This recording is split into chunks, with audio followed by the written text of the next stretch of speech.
ये कहानी है एक खूबसूरत लेडी की जो काम के सिलसिले में लंदन चला आता है।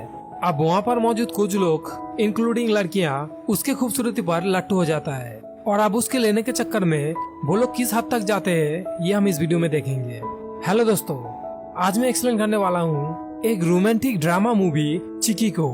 सो कहानी के स्टार्टिंग में हमें एक बेहद खूबसूरत लड़की कार्ला को दिखाया जाता है जो कि लंदन के एक होटल में रिसेप्शनिस्ट का काम करता था। अब कार्ला इतना खूबसूरत था कि सड़क पे चलने वाले हर एक आदमी उसकी तरफ ही देखने लगता है। वो लोग कार्ला को छेड़ते हुए कहता है कि दुपट्टे को संभाल सोनिए, बूढ़ा है मेरा हाल सोनिए। खैर आगे हम जान पाते हैं कि कार्ला की एक बॉयफ्रेंड है जिसका नाम मादियो है। मादियो और कार्ला एक ही कॉलेज में पढ़ते थे। कार्ला अपनी पढ़ाई पूरी करके लंदन में जॉब करने चली जाती है और वहीं मादियो इटली में रहकर अपने आगे का पढ़ाई पूरी कर रहा होता है। अब रहने के लिए कार्ला एक अपार्टमेंट ढूंढ रही थी, बट बहुत कोशिश करने के बाद भी उसे रहने के लिए कोई भी अपार्टमेंट नहीं मिलती। अब थक हार कर वो एक रियल एस्टेट एजेंट से मिलता है जिसका नाम है मोइरा। मोइरा कायरा की बातें सुनकर समझ जाता है कि वो इटली से है, क्योंकि उसका पति भी इटली से बिलोंग करता था। बट अब उन दोनों के बीच में डिवोर्स हो चुका है। खैर आगे हम देखते हैं कि मोइरा कार्ला को एक अपार्टमेंट दिला देता है जो कि थीप नदी के पास होता है। फिर मोइरा कार्ला से बताता है कि ये अपार्टमेंट बहुत ही कॉस्टली है, बट तुम्हें पैसे देने की कोई जरूरत नहीं है। इस पर कार्ला कहता है क्यों? दरअसल दोस्तों, मोइरो लड़कों के साथ साथ लड़कियों को भी पेलने में इंटरेस्ट रखता है और यहाँ वो कार्ला की खूबसूरती पर लट्टू हो गया था और वो उसके साथ सोना चाहता था। पर इस टाइम पर वो कार्ला से कहता है कि मुझे पैसे की बजाय तुमसे कुछ और ही चीज चाहिए। ये बोलकर वो कार्ला के साथ इंटीमेट होने की कोशिश करता है, बट इस टाइम पर कार्ला उसे रोक लेता है क्योंकि इस टाइम पर उसे किसी लड़की के साथ ये सब कुछ करना उसे अजीब लग रहा था। उसके बाद अगले दिन को मोइरा कायरा को अपार्टमेंट दिखाने के लिए ले जा रहा था। फिर अपार्टमेंट में पहुंचकर मोइरो फिर से कायरा के साथ इंटीमेट होने की कोशिश में लग जाता है। अब इस बार कायरा भी अपने आप को रोक नहीं पाती और वो दोनों एक दूसरे के साथ गपगप करने में लग जाता है। अगले सीन में हम मादियो को देखते हैं जो इटली में कार्ला के अपार्टमेंट में गई थी। अब वहाँ पर उसे कुछ लव लेटर मिलता है जो कि कार्ला की एक्स बॉयफ्रेंड की थी और साथ में उसे कार्ला की कुछ न्यूड्स फोटो भी मिलता है। अब लव लेटर्स को पढ़कर मादियो बहुत ही ज्यादा गुस्सा हो जाता है। दूसरी तरफ हम कार्ला और मोइरो को देखते हैं। अब मोइरो कार्ला को पेलने के लिए बाहर ले गया था जहाँ उसके आसपास बहुत सारे न्यूड कपल घूम रहे होते हैं। अब यहाँ मोइरो कायरा के साथ इंटीमेट होने की कोशिश करता है, बट इस टाइम पर कायरा उसे रोक देता है। उसके बाद वो वहाँ से चला आता है।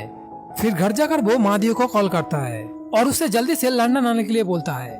बट इस टाइम पर मादियो को कायरा की एक्स बॉयफ्रेंड के बारे में पता होने की वजह से वो बहुत ही गुस्से में होता है और वो कायरा से कहता है कि मैं लंदन में नहीं आने वाली। ये सुनकर कायरा को एकदम से झटका लगता है और वो समझ ही नहीं पा रहा था कि आखिर मादियो ऐसा क्यों कर रहा है।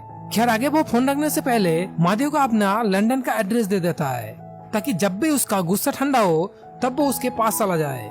उसके बाद मोइरा कायरा को अपने घर हाउस पार्टी में इनवाइट करता है। फिर जब वो दोनों पार्टी में एक साथ बैठे हुए थे तभी वहाँ पर मोइरा की हस्बैंड आता है।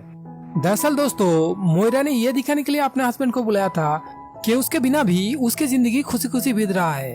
अब उसका हस्बैंड मोइरो को छोड़कर कार्ला के साथ फ्लर्ट करने लग जाता है और मौका मिलते ही वो कायरा को वॉशरूम में ले जाकर पेलने लग जाता है। फिर जब मोइरो को कायरा पार्टी में कहीं पर भी नहीं दिख रहा था तब वो उसे ढूंढने लग जाता है। कुछ देर बाद मोइरा को उसका हस्बैंड वॉशरूम से निकलते हुए दिखता है। अब इससे वो समझ जाता है कि कायरा भी अंदर होगी। फिर जब वो अंदर जाता है तब उसे कायरा रोते हुए दिखता है। फिर वो कायरा को चुप कराने की कोशिश करता है, बट इस टाइम पर कायरा रोते हुए कहता है कि मैं ऐसा नहीं हूँ और आज जो कुछ भी हुआ है वो गलती से हुआ है। अब इस टाइम पर मोइरा उसके इमोशनल होने का फायदा उठाता है और वो उसे सीड्यूस करने लगती है और कायरा भी इमोशनली उससे अटैच हो जाता है। फिर वो दोनों साथ मिलकर प्यार की सारी हदें पार कर देता है।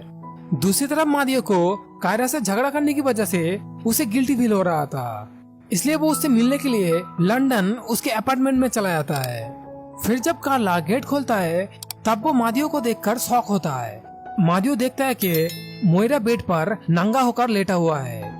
उसके बाद मोइरा बिना कुछ बोले ही चुपचाप वहाँ से निकल जाता है। अब इस टाइम पर कायरा अंदर ही अंदर घबरा रही थी कि वो मादियो को कैसे फेस करेगी। फिर मादियो उसे उसके कुछ लव लेटर के साथ साथ उसके कुछ इंटीमेट फोटो उसे दिखाकर उससे जवाब मांगता है और मादियो कार्ला से उसके एक्स बॉयफ्रेंड के बारे में भी पूछता है। इस पर कार्ला बताती है कि उसका एक्स बॉयफ्रेंड उसे एक टूर में मिली थी। फिर कुछ दिन वो उसके एक्स बॉयफ्रेंड के साथ रही। उसके बाद उसका एक्स बॉयफ्रेंड वापस अपने देश चला गया और इन्हीं सब के बीच में वो दोनों इंटीमेट भी हुए थे। अब वापस जाकर वो वहीं से मेरे लिए खत लिखा करती थी। फिर आगे कार्ला मादियो से कहता है वो उसे बहुत ज्यादा प्यार करती है और अभी उसके अलावा वो और किसी के बारे में भी नहीं सोचती। हालांकि मादियो कार्ला के बात पर बिल्कुल भी यकीन नहीं करता और वो उससे झगड़ा करके वापस इटली जाने के लिए निकल जाता है। फिर वापस जाते वक्त वो एक पार्क के पास से गुजर रहा होता है जहाँ वो बहुत सारे कपल को गपगप करते हुए दिखता है। अब यहाँ पर हमें मादियो की एक डार्क सीक्रेट के बारे में पता चलता है। दरअसल मादियो कार्ला के साथ जब इटली में रहता था तब वो ऑलरेडी बहुत बार कार्ला को पेल चुका होता है।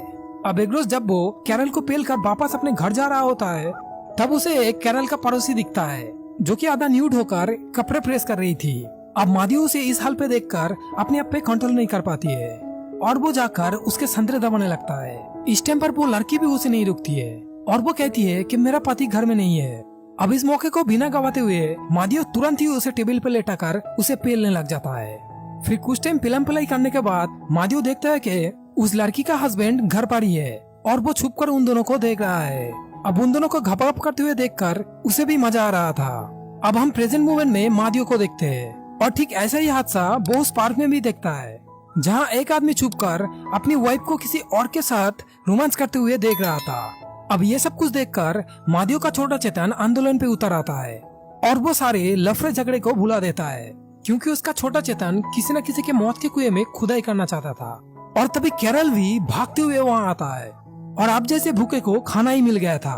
फिर मादियो बिना वक्त गवाए उधर ही उसे पेलने लग जाता है और इसी के साथ ही ये मूवी यहीं पर खत्म हो जाता है। दोस्तों वीडियो पसंद आए तो चैनल को सब्सक्राइब कर देना।